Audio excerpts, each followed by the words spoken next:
Olá, tudo bem? Pastor Valdolírio. Hoje nós estamos com a quarta especial. A gente vai trabalhar dentro de um tema que eu acho maravilhoso, que é a essência do Evangelho. E 4 semanas trabalhando João 3,16.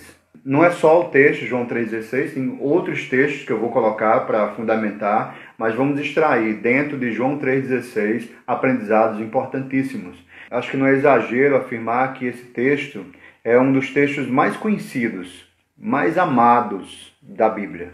É um dos primeiros que é memorizado quando nós começamos a entender a Bíblia, quando começamos a conhecer a palavra. É um dos primeiros textos a ser memorizados, é o texto de João 3,16.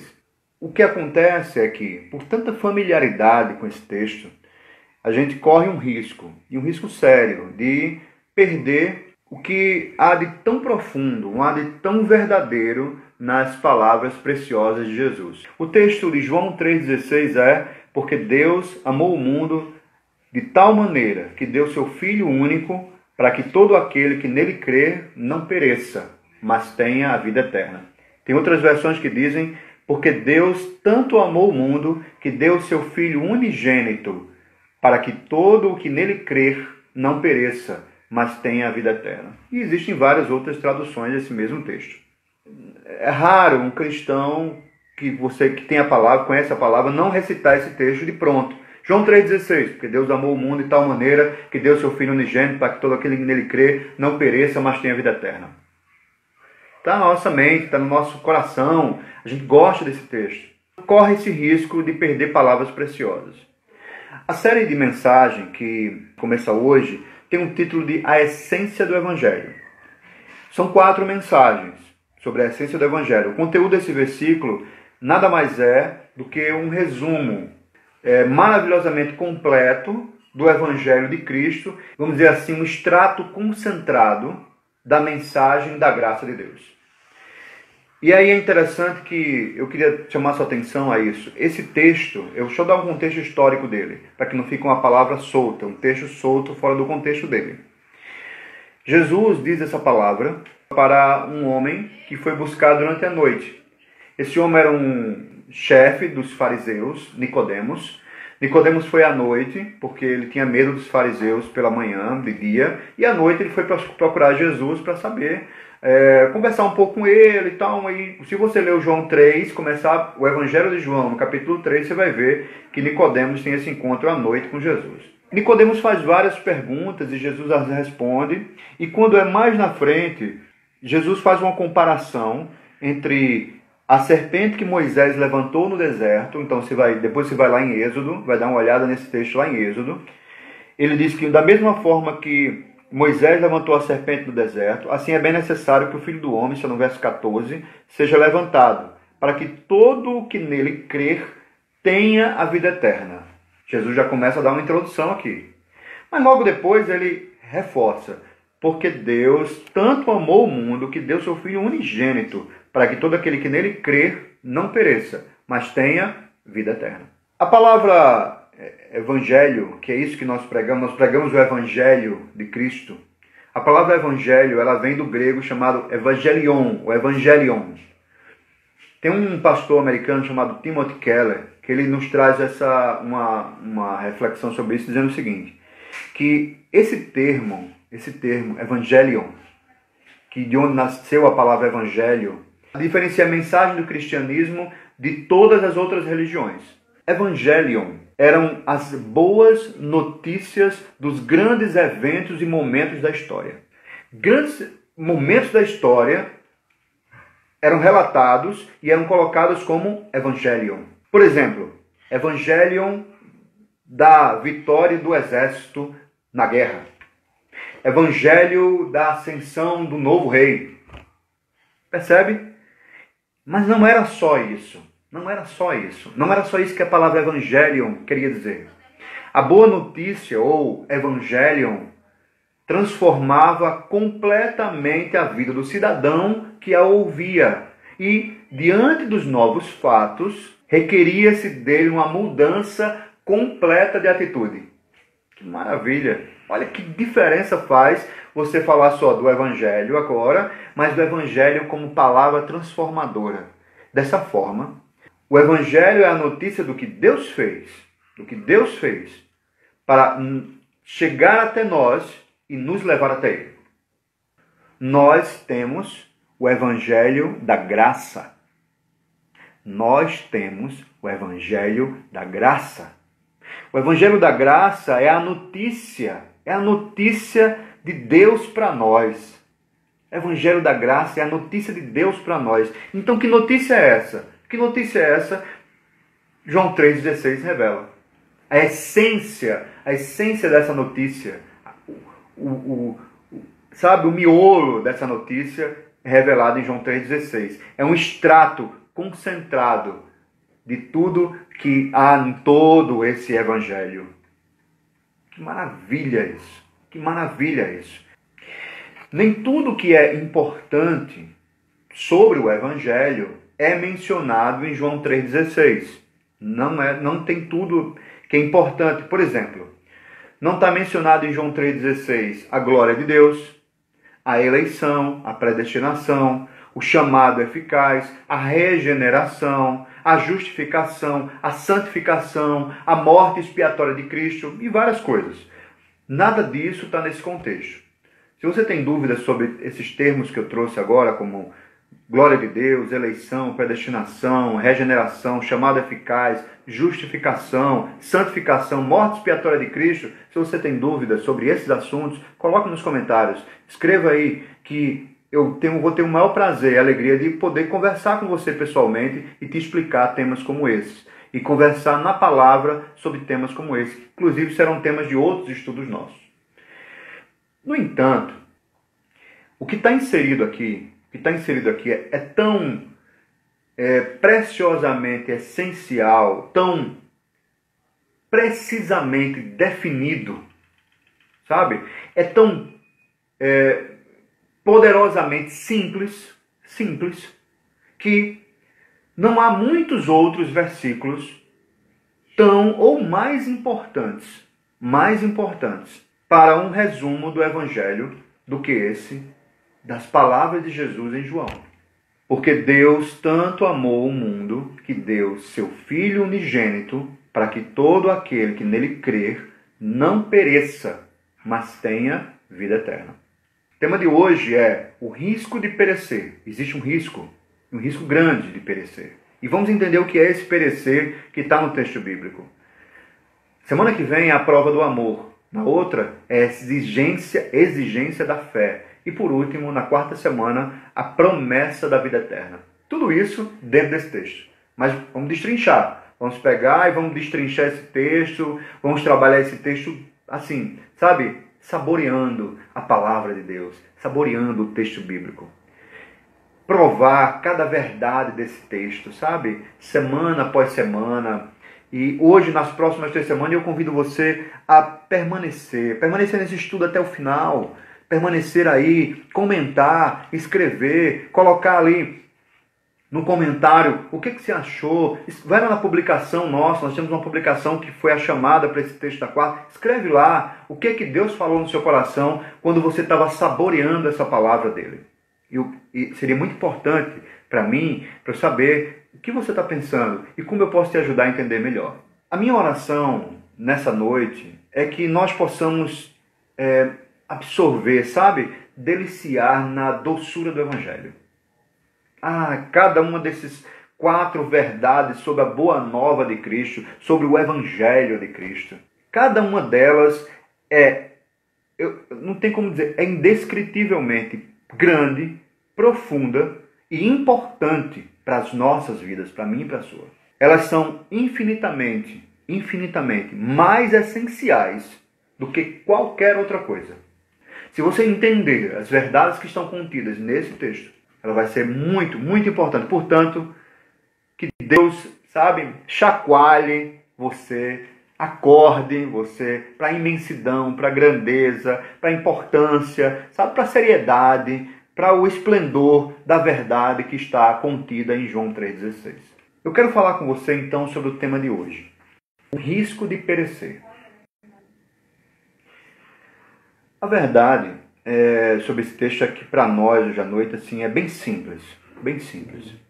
Apesar de, provavelmente, ser uma das coisas mais importantes para nós sabermos sobre, sabe, em toda a existência nossa na Terra, é importante saber disso. Isso é o seguinte: você e eu, e todos os habitantes do planeta Terra, 7,5 bilhões de pessoas, pereceremos se não depositarmos a nossa fé exclusivamente em Jesus Cristo. Fora de Cristo, todos nós pereceremos. É duro às vezes ouvir isso, o que eu digo agora, porque muita gente vai querer dizer uma outra coisa diferente. Mas a pura verdade do Evangelho de Cristo é essa. Que você pense comigo sobre 3 perguntas. A primeira pergunta é: o que é perecer? Já pensou sobre isso? O que é perecer? Eu vou usar essa palavra mesmo, perecer. Não vou usar como algumas têm morrer, eu explico já. O que é perecer? Outra. Por que nós pereceremos se não crermos em Cristo? E a terceira coisa, qual é a utilidade de uma notícia tão ameaçadora? O que é perecer? O verbo perecer é um daqueles cuja a definição dos dicionários, além de não ser suficiente, pode até ser enganosa, se comparada à luz do seu significado bíblico. Por exemplo, o dicionário Aurélio diz: perecer é deixar de existir, ter fim, acabar, findar, morrer, ser destruído, assolado, devastado. Ou seja, pela definição pura e simples do verbo do nosso vernáculo, nossa língua portuguesa, perecer significa aquilo que a maioria comum pensa: morreu, acabou, pronto, é isso, morreu, pereceu, não, e morreu. Mas à luz da Bíblia, à luz do Evangelho, perecer está longe, entenda isso hoje, está longe de ser morreu e acabou. Longe. Primeira coisa, e eu vou andar em alguns textos bíblicos com você.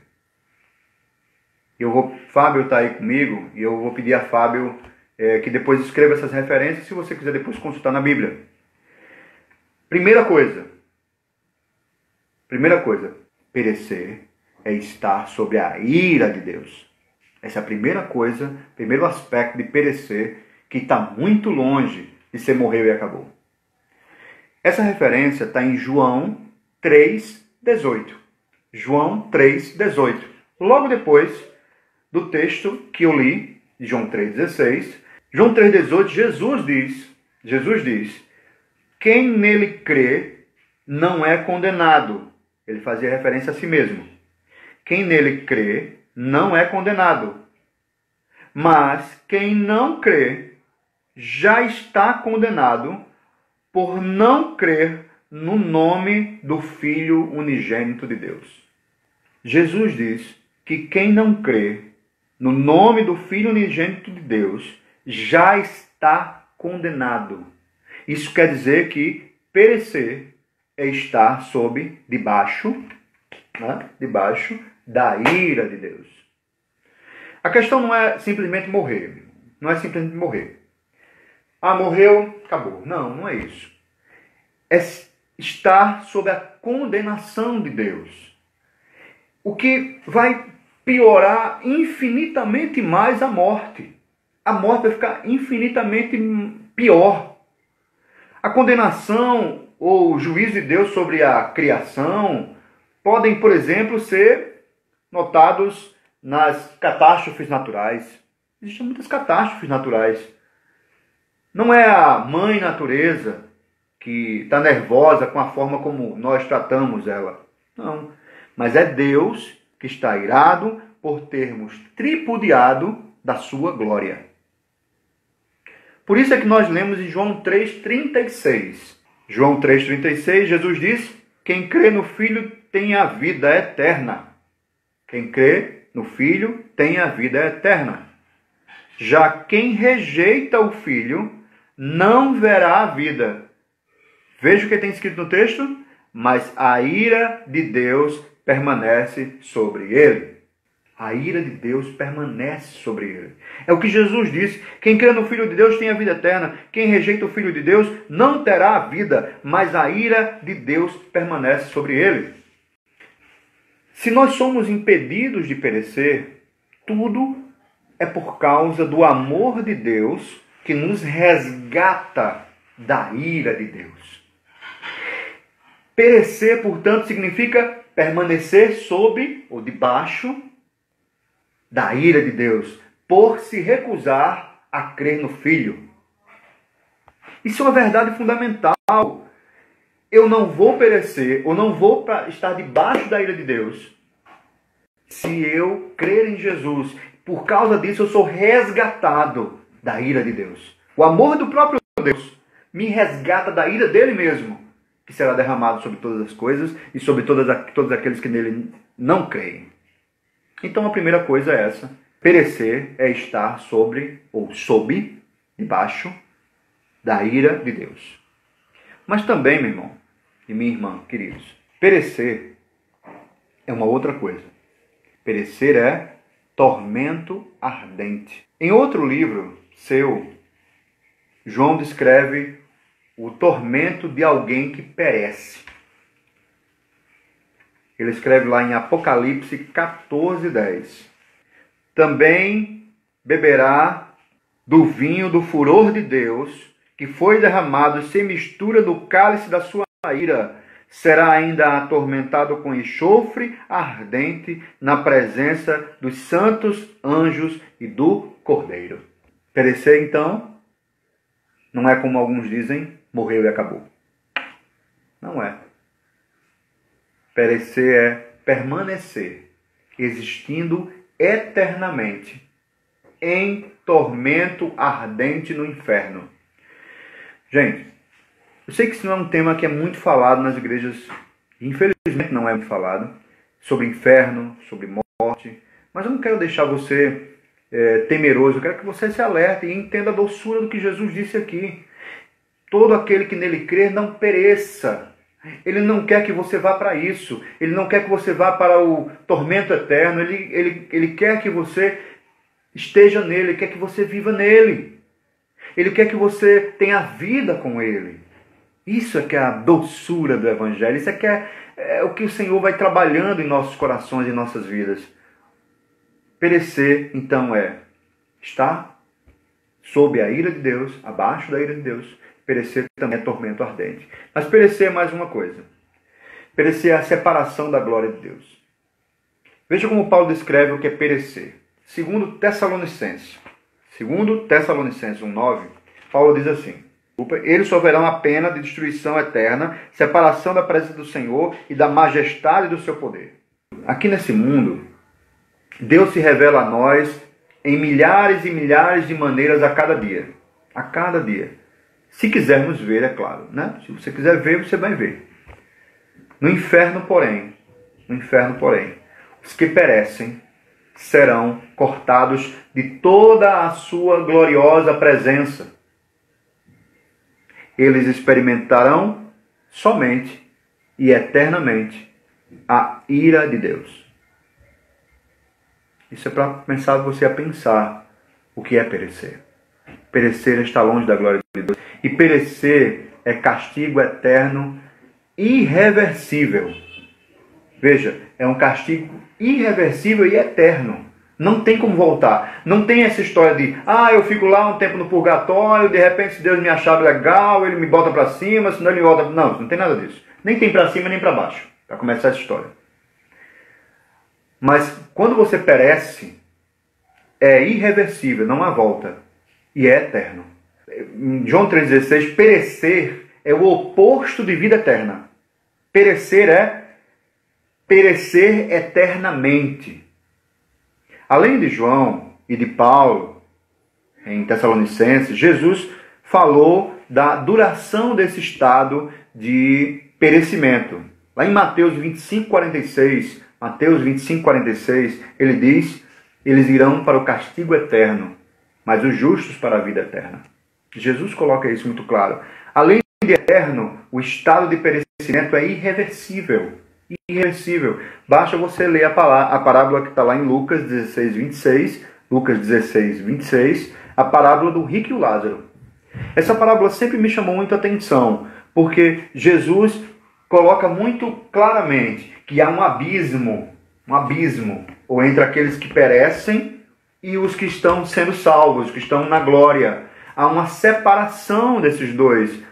Mas o que é importante é você entender que nessa parábola ele mostra muito claro que aquele rico foi para o lugar de tormento, e é um tormento eterno. Ele quis passar de um lado para outro e não podia. E ele pediu a Lázaro para trazer uma água na ponta um pouco de água para molhar a língua dele, e Lázaro não podia. Então é eterno e é de vez. Então é isso que vai acontecer de perecer. Então, o que é perecer? Significa estar sob a ira de Deus. Tormento ardente. Será um tormento ardente eterno e irreversível de castigo após a morte. É a separação da glória de Deus. Hoje, inclusive para você que não tem Jesus, se você ainda nessa noite não entregou sua vida a Cristo, se você não crê no Filho unigênito de Deus, essa é uma hora para você fugir desse perecimento, de você fugir desse momento. Hoje poderá ser o tempo aceitável do Senhor para você, como está em 2 Coríntios 6:2, pois ele diz: eu vi o tempo favorável, eu socorri no dia da salvação. Digo-lhes agora, eu quero dizer para você agora, hoje é tempo favorável. Hoje é tempo favorável, hoje, agora, é dia da salvação. Dia da sua salvação. Notícia maravilhosa, João 3,16. Deus amou o mundo de maneira tal que deu seu Filho unigênito para que todo aquele que nele crer não pereça, mas tenha vida eterna. Então você entendeu o que é perecer. Vai muito além do que morrer. E eu quero ir para a segunda pergunta que eu te fiz ainda agora. Por que todos nós pereceremos se não crermos em Cristo? Você entendeu o que é perecer? Por que todos nós pereceremos se não crermos em Cristo? Só Cristo. A resposta bíblica mais simples para essa pergunta é que todos nós pecamos e por isso fomos separados, destituídos da glória de Deus. Está lá em Romanos 3:23. Eu e você pecamos, nascemos com a raiz do pecado, nascemos com o sangue contaminado pelo pecado e pecamos dia a dia. Romanos 6:23, Paulo diz que o salário do pecado é a morte. Se todos pecaram, estão afastados da glória de Deus, o salário do pecado é morte. Isso é perecer eternamente, ficar afastado da glória de Deus. Tudo aquilo que eu falei ainda agora. Todos nós pecamos. Todos nós pecamos. Por mais santo ou mais cheio de boas obras que você acha que tenha, que faça, nada disso vai garantir sua salvação. Só crer no Filho unigênito de Deus. Pecadores merecem perecer, assim como criminosos merecem punição do juiz.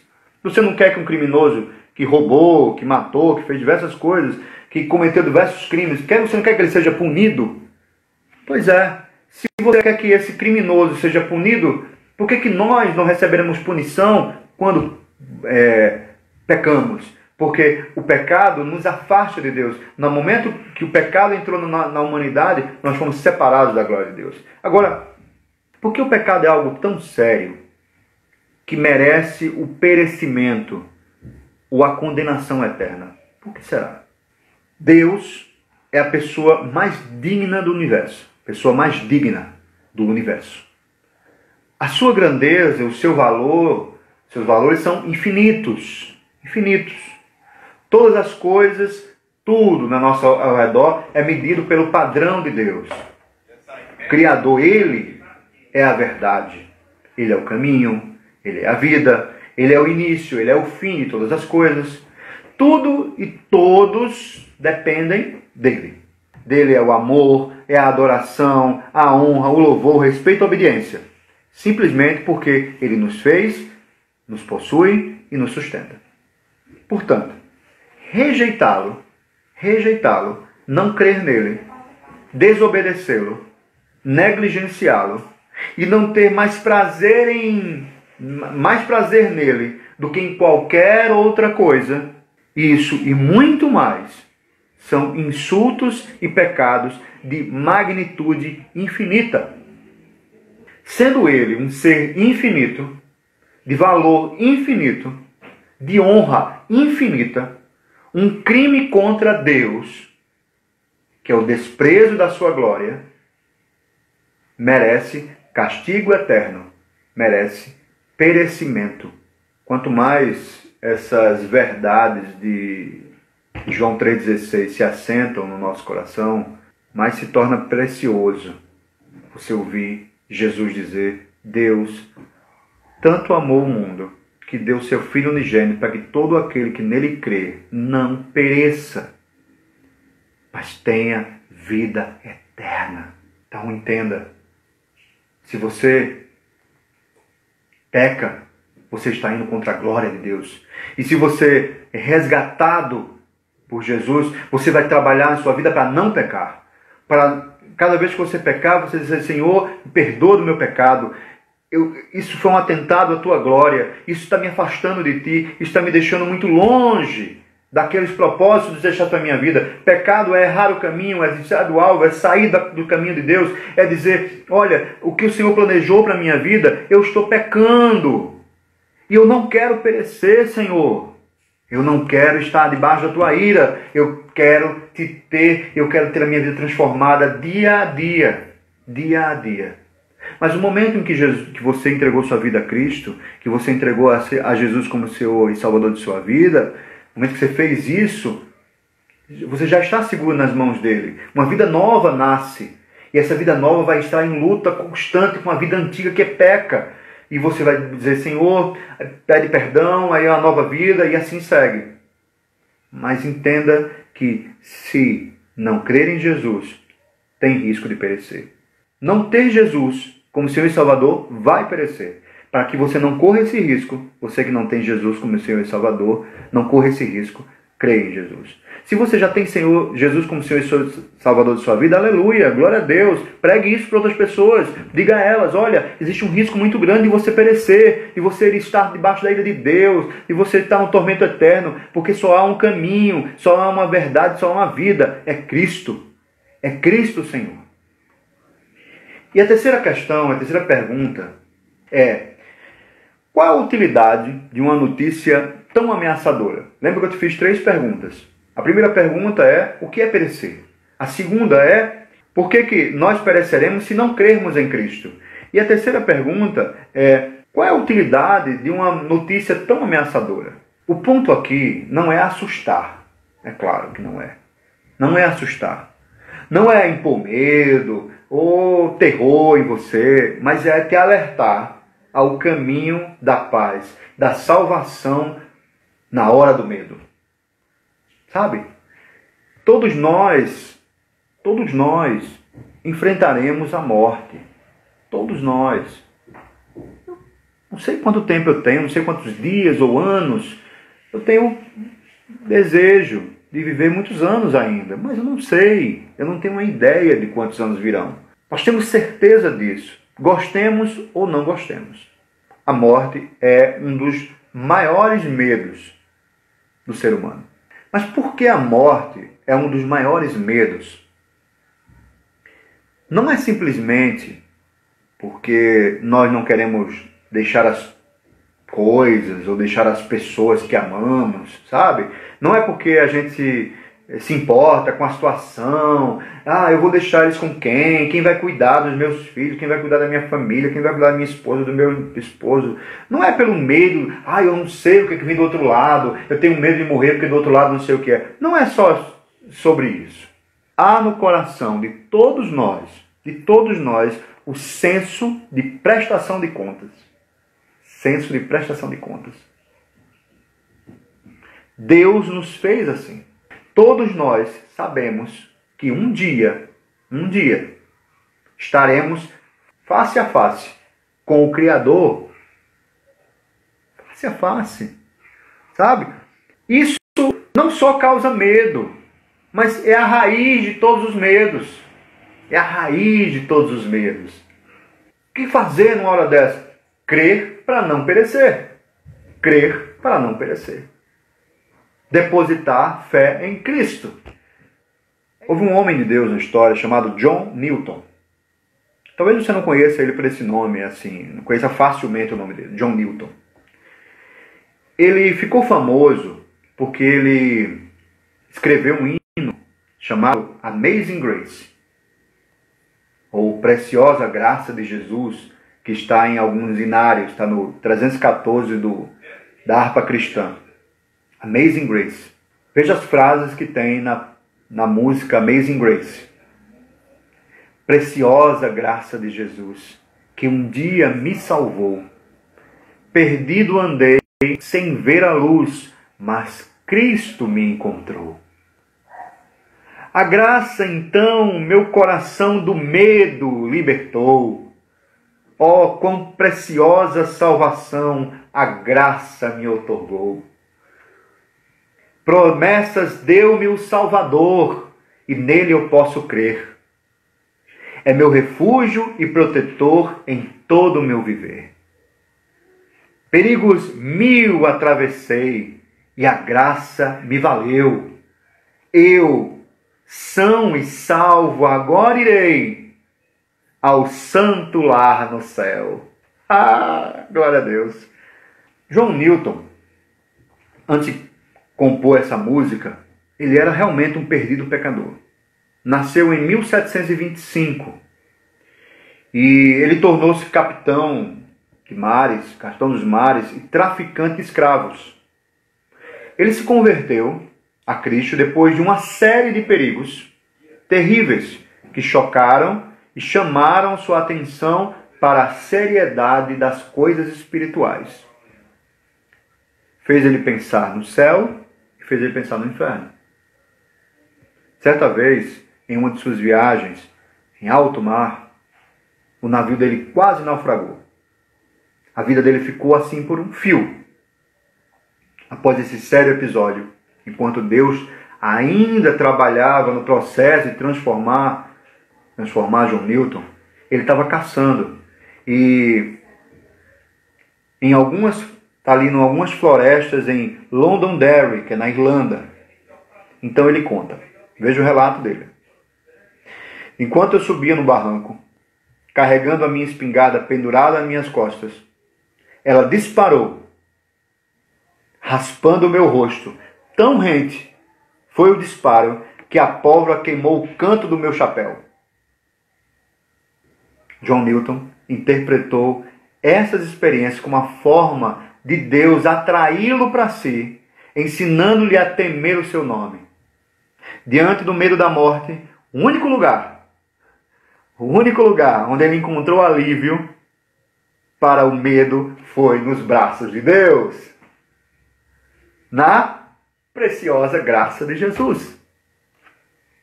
Converteu-se a Cristo e compôs Amazing Grace, uma das músicas evangélicas mais tocadas no mundo. No mundo, onde a segunda estrofe se canta: a graça, então, meu coração do medo libertou. Oh, quão preciosa salvação a graça me outorgou. Uma tradução livre do inglês, mas mais completa e bela mensagem que diz: foi a graça que ao meu coração ensinou temor, e a graça dos meus medos libertou. Quão preciosa aquela graça a mim pareceu, na hora em que o meu coração creu. Amazing Grace, John Newton.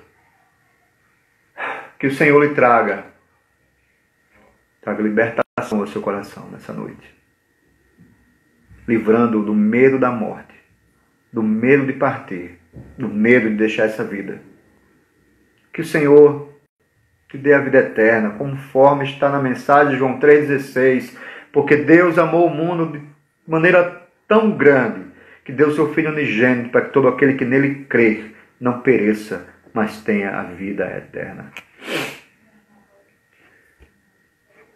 Existe um risco de perecer, mas você pode sair daqui seguro. Você pode terminar essa live de hoje seguro. Crê em Cristo Jesus.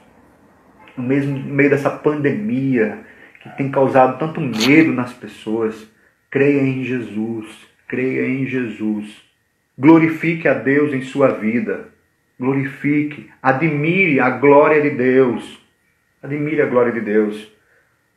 Paulo traz em 2 Tessalonicenses 1, 9 e 10. Eles sofrerão apenas a destruição eterna, a separação da presença do Senhor e da majestade do seu poder. 2 Tessalonicenses 1, 9 e 10. O verso 10 diz: isso acontecerá no dia em que ele vier para ser glorificado em seus santos e admirado em todos os que creem, inclusive vocês que creram no nosso testemunho. Aleluia! Creia no testemunho de Cristo, no Evangelho, e seja salvo da perdição eterna. E você, meu irmão, que já tem a Jesus, glorifique a Deus mais. Glorifique mais. Diga: Senhor, aleluia, glória ao teu nome. Porque um dia a graça me alcançou e eu fui salvo. Que nessa noite Deus possa ter falado do seu coração, como falou no meu.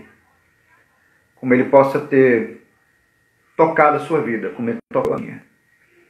E que nessa noite você possa aprender mais de Deus sobre o risco de perecer. Saborear ainda mais a sua palavra quando você lê esse verso. E eu queria pedir a você, o que Deus falou com você, escreva aí nessa mensagem, vá lá no post, tem a postagem lá no Instagram que tem o título dessa mensagem, escreva debaixo: olha, Deus falou muito comigo sobre isso, isso e isso, Deus falou sobre isso, aquilo, outro, tal, coloque lá. E eu queria ler isso aí também. E outra coisa, se você tem dúvidas sobre algum tema, escreve no direct, manda para mim, porque eu vou ter o maior prazer de ajudar a entender mais sobre a palavra de Deus, tá? Escreve lá e a gente vai estar conversando. Nós temos nossos canais, meu WhatsApp está lá também. Se você precisar de aconselhamento pastoral, se você precisar de apoio nesse sentido, também está lá. Nosso Instagram tem uma mensagem sobre isso e você pode também fazer contato. E se você teve dúvidas ou quer colocou o que Deus falou com sua vida, escreve abaixo dessa mensagem, da mensagem lá no nosso Instagram, tá bom? Gente, Deus abençoe mais uma vez. Paz do Senhor seja com você. Fique com Deus.